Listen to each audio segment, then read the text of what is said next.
पहले आप अपना तारुफ करवाएं। ये ताल्लुक फैसलाबाद से ही है। सन तहरीक इंसाफ में 2010 से एजुकेशन कितनी है और कहाँ से हासिल की? वहाँ से फिर मैंने बारट लॉ किया, जहाँ से कायद आज़म मोहम्मद अली जिन्ना ने किया था लिंकन जिन से। सियासत में क्यों आए?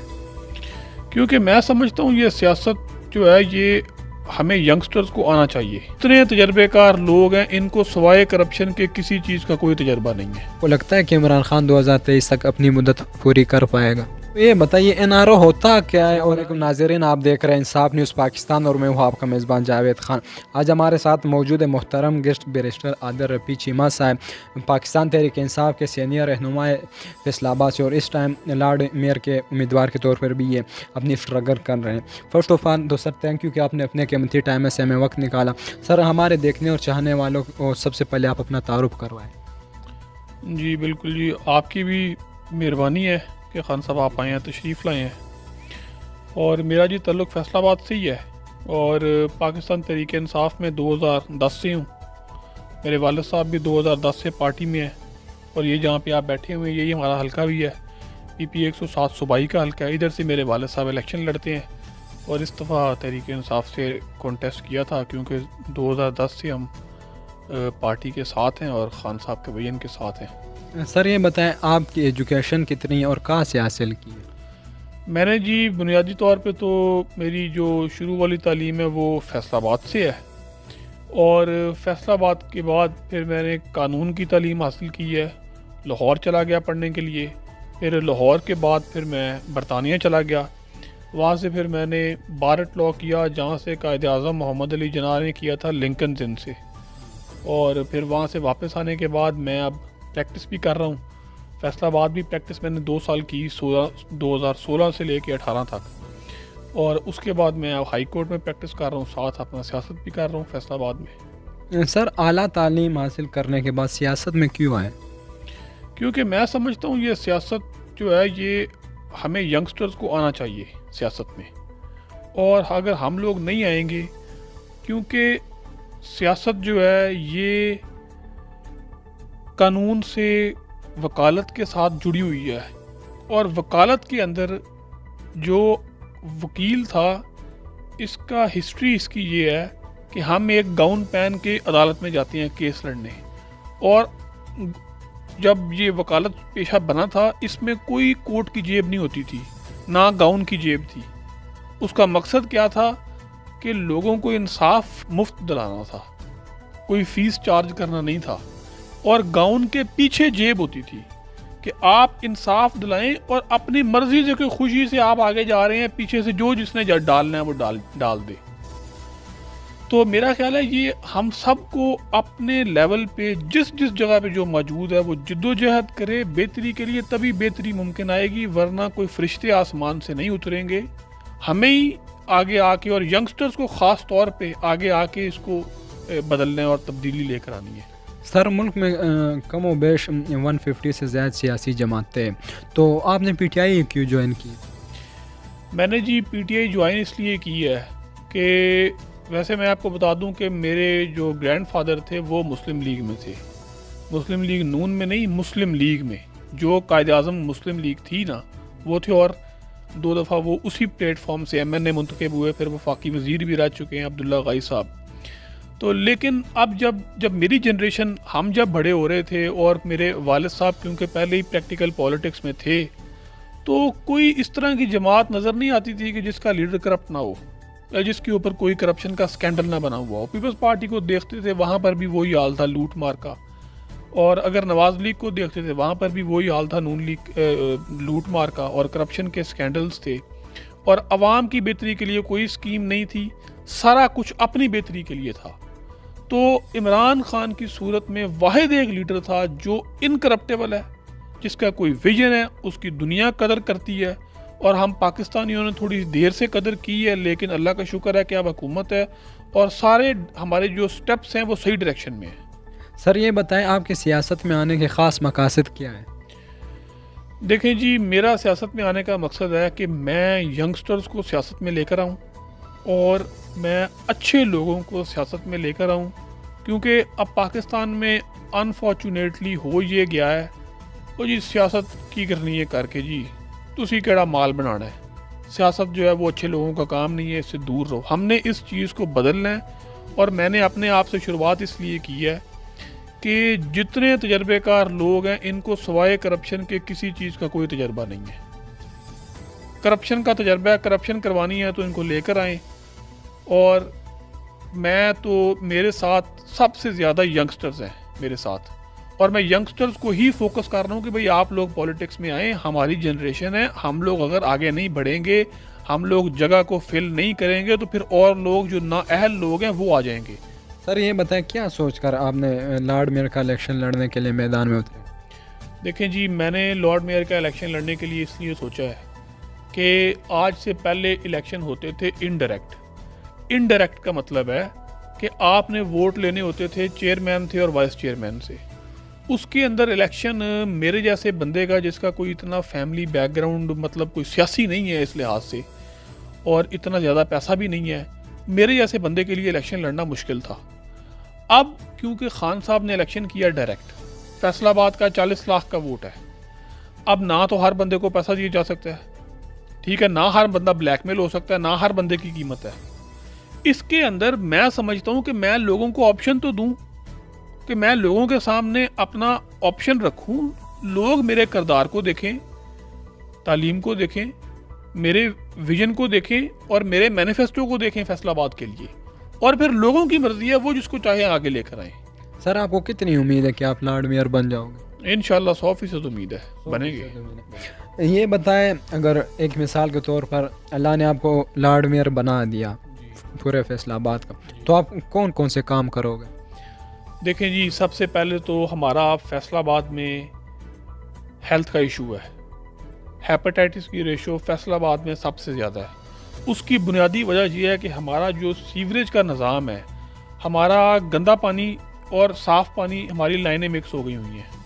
उसके लिए हमें संजीदा कोशिश की ज़रूरत है। हमारे फिर जो साफ़ पानी प्रोजेक्ट है, ये अब गवर्नर साहब का एक है, वो लेकर आ रहे हैं पानी के प्लांट, लेकिन अगर मुझे अल्लाह ताला ने मौका दिया तो मैं ये मेक श्योर करूँगा कि फैसलाबाद का हर मज़दूर, हर गरीब, हर किसान उसको साफ़ पानी, जो बुनियादी सहूलतें हैं ना, सेहत, पीने का साफ़ पानी और बच्चों की एजुकेशन और साफ़ हवा, जो क्लीन एंड ग्रीन पाकिस्तान का विजन है, ये मैं फैसलाबाद में इम्प्लीमेंट करूँगा। पार्किंग का बहुत बड़ा मसला है, वो हमने हल करना है।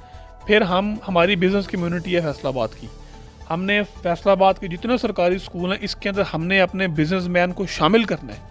जिस तरह लोधरा में जहांगीर तरीन साहब ने किया है तरीन पायलट प्रोजेक्ट, तकरीबन 100 से ऊपर सरकारी स्कूल हैं जिनका स्टैंडर्ड प्राइवेट स्कूलों के बराबर आ चुका है, क्योंकि मुखैर हज़रात हैं वो अंदर इन्वेस्ट करते हैं और स्कूलों की स्टैंडर्ड बेहतर है।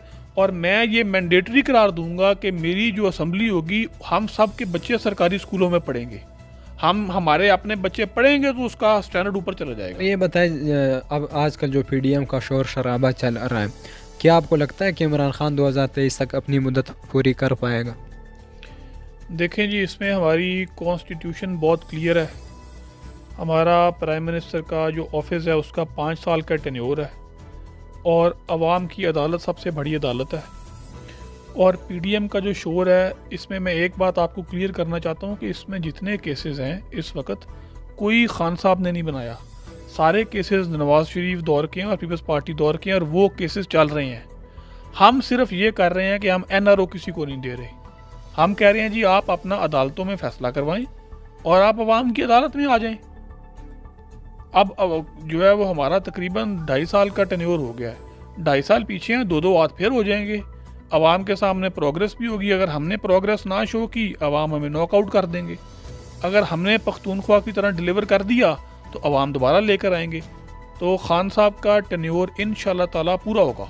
सर सबसे पहले तो ये बताइए एनआरओ होता क्या है, और ये जो हुक्मरान है ये क्यों कह रहे हैं कि हम एनआरओ नहीं देंगे, एनआरओ नहीं देंगे, ये एनआरओ है क्या? देखें जी, ये है नेशनल रिकन्सिलिएशन पॉलिसी।